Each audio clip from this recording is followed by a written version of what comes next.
आपने महाभारत की कहानी तो जरूर सुनी होगी। ये कौरवों और पांडवों के बीच होने वाले युद्ध की कहानी है। ये अर्जुन, कर्ण, भीष्म, दुर्योधन और कई अन्य महान योद्धाओं की कहानी है।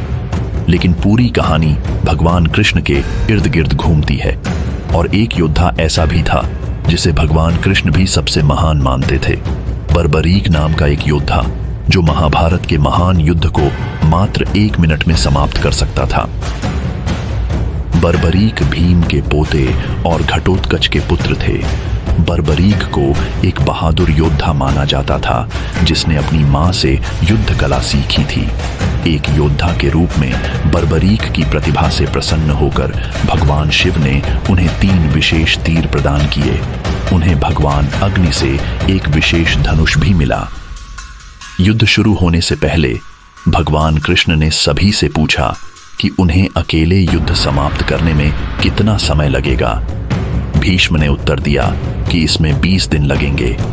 द्रोणाचार्य ने कहा कि इसमें 25 दिन लगेंगे। कर्ण ने कहा कि इसमें 24 दिन लगेंगे, जबकि अर्जुन ने कहा कि इसमें उन्हें 28 दिन लगेंगे। बर्बरीक ने अपनी मां से महाभारत का युद्ध देखने की इच्छा व्यक्त की थी। उनकी मां उन्हें इसे देखने के लिए जाने देने के लिए तैयार हो गईं। लेकिन जाने से पहले उन्होंने उनसे पूछा कि अगर उन्हें युद्ध में भाग लेने की इच्छा महसूस हुई तो वे किस पक्ष में शामिल होंगे। बर्बरीक ने अपनी मां को वचन दिया कि वह उस पक्ष में शामिल हो जाएगा जो कमजोर होगा। यह कहकर वह युद्ध भूमि का भ्रमण करने के लिए चल पड़ा। कृष्ण ने बर्बरीक के बारे में सुना और बर्बरीक की शक्ति की जांच करने की इच्छा से एक ब्राह्मण का भेष बनाकर बर्बरीक के सामने आए। कृष्ण ने उनसे वही प्रश्न पूछा कि यदि उन्हें अकेले युद्ध लड़ना हो तो युद्ध समाप्त करने में कितने दिन लगेंगे। बर्बरीक ने उत्तर दिया कि यदि वह अकेले ही युद्ध लड़े तो उसे युद्ध समाप्त करने में केवल 1 मिनट का समय लगेगा। बर्बरीक के इस उत्तर पर कृष्ण को आश्चर्य हुआ, क्योंकि बर्बरीक केवल 3 बाण और 1 धनुष के साथ युद्ध भूमि की ओर बढ़ रहा था। इस पर बर्बरीक ने 3 बाणों की शक्ति के बारे में बताया। पहला तीर उन सभी वस्तुओं को चिह्नित करने में सक्षम होगा जिन्हें बर्बरीक नष्ट करना चाहता था। दूसरा तीर उन सभी वस्तुओं को चिह्नित करने में सक्षम होगा जिन्हें बर्बरीक बचाना चाहता था। तीसरा तीर पहले तीर द्वारा चिह्नित सभी वस्तुओं को नष्ट करने में सक्षम होगा और इसके अंत में सभी तीर तरकश में वापस आ जाएंगे। श्री कृष्ण ने इसका परीक्षण करने के लिए उत्सुक होकर बर्बरीक से उस पेड़ की सभी पत्तियों को बांधने के लिए कहा जिसके नीचे वह खड़ा था। जैसे ही बर्बरीक ने कार्य करने के लिए ध्यान करना शुरू किया, श्री कृष्ण ने पेड़ से एक पत्ता लिया और बर्बरीक की जानकारी के बिना उसे अपने पैर के नीचे रख लिया। जब बर्बरीक ने पहला तीर छोड़ा तो तीर ने पेड़ के सभी पत्तों को निशाना बनाया और अंततः भगवान कृष्ण के पैरों के चारों ओर घूमने लगा। कृष्ण ने बर्बरीक से पूछा कि बाण ऐसा क्यों कर रहा है।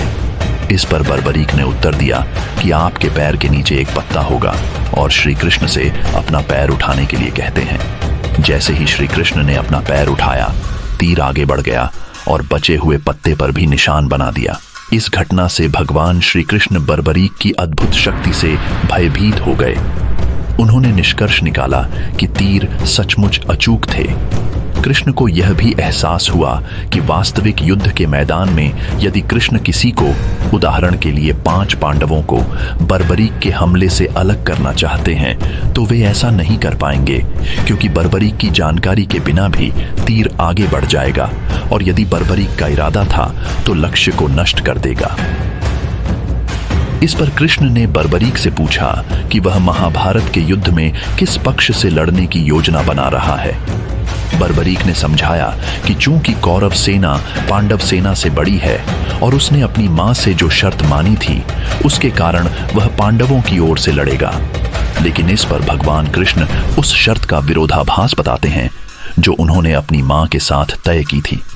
कृष्ण ने समझाया कि चूंकि वह युद्ध के मैदान में सबसे महान योद्धा थे, इसलिए वह जिस भी पक्ष में शामिल होंगे दूसरा पक्ष कमजोर हो जाएगा, तो अंततः वह दोनों पक्षों के बीच झूलता रहेगा और अपने अलावा बाकी सभी को नष्ट कर देगा। इस प्रकार कृष्ण ने उस वचन का वास्तविक परिणाम प्रकट किया जो उन्होंने अपनी मां को दिया था। इस प्रकार कृष्ण ने बर्बरीक को युद्ध में शामिल होने से बचाने के लिए उसका सिर दान में मांग लिया।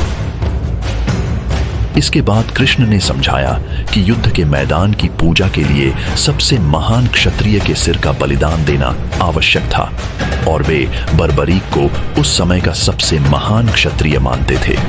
वास्तव में अपना सिर देने से पहले बर्बरीक ने आगामी युद्ध देखने की इच्छा व्यक्त की। इस पर कृष्ण बर्बरीक के सिर को युद्ध के मैदान की ओर देखने वाले पर्वत की चोटी पर रखने के लिए सहमत हो गए। युद्ध के अंत में पांडवों ने आपस में इस बात पर बहस की कि उनकी जीत में सबसे बड़ा योगदान किसका था।